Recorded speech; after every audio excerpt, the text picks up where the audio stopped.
Acid வீச்சு சம்பவம் ஏற்பட்டால் குறைந்தபட்சம் 10 ஆண்டுகள் சிறை அல்லது ஆயுள் தண்டனை. பாலியல் வன்கொடுமை வழக்கில் 14 ஆண்டுகளுக்கு குறையாமல் கடுங்காவல் தண்டனை. மீண்டும் மீண்டும் பாலியல் வன்கொடுமை வழக்கில் கைதானால் ஆயுள் அல்லது மரண தண்டனை. பெண்ணை பின்தொடர்ந்தால் 5 ஆண்டுகள் வரை சிறை தண்டனை, ஜாமீனில் வெளியே வர முடியாது. பாலியல் வன்கொடுமையால் பாதிக்கப்பட்டவரின் அடையாளத்தை வெளிப்படுத்தினால் 3 முதல் 5 ஆண்டுகள் வரை சிறை தண்டனை. பெண்ணை பின்தொடர்ந்தால் 5 ஆண்டுகள் வரை சிறை தண்டனை, ஜாமீனில் வெளியே வர முடியாது. பாலியல் வன்கொடுமையால் பாதிக்கப்பட்டவரின் அடையாளத்தை வெளிப்படுத்தினால் 3 முதல் 5 ஆண்டுகள் வரை சிறை தண்டனை. நெருங்கிய உறவினரால், அதிகாரமிக்கவரால் வன்கொடுமை வழக்குகளில் ஆயுளுக்கும் சிறை தண்டனை.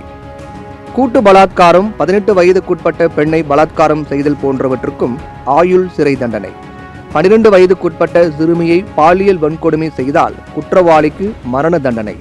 மின்னணு சாதனங்கள் வாயிலான பாலியல் குற்றங்களுக்கு 5 ஆண்டு சிறை, ரூபாய் 1 லட்சம் அபராதம். கல்வி நிலையங்கள், தொழில் நிறுவனங்களில் பெண்கள் வன்கொடுமைக்கு ஆளாக்கப்பட்டால் நிர்வாகம் 24 மணி நேரத்தில் புகார் அளிக்க வேண்டும்.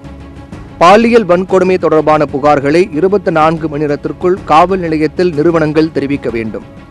24 மணி நேரத்திற்குள் காவல் நிலையத்தில் புகார் அளிக்கவில்லை என்றால் நிறுவனங்களுக்கு ரூபாய் 2 லட்சம் வரை அபராதம்.